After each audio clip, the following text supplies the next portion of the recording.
বাংলাদেশের নাগরিকদের জন্য কাজের অনুমতিপত্র ও ভিসা দেওয়া বন্ধ করে দিতে পারে ক্রোয়েশিয়া।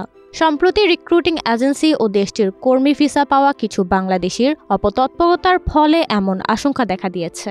দেশটির দায়িত্বপ্রাপ্ত অনাবাসী রাষ্ট্রদূত তারেক মোহাম্মদ পররাষ্ট্র মন্ত্রণালয়কে পাঠানো এক চিঠিতে এ আশঙ্কার কথা জানান। রাষ্ট্রদূত জরুরি ভিত্তিতে ক্রোয়েশিয়ার সঙ্গে কর্মী পাঠানো ও আনুষঙ্গিক বিষয়ে নজরদারির জন্য একটি চুক্তি স্বাক্ষরের উদ্যোগ নেয়ারও তাগিদ দেন। নেদারল্যান্ডসে বাংলাদেশের রাষ্ট্রদূত তারেক মোহাম্মদ হেগ থেকে একই সঙ্গে ক্রোয়েশিয়ার রাষ্ট্রদূতেরও দায়িত্ব পালন করে থাকেন।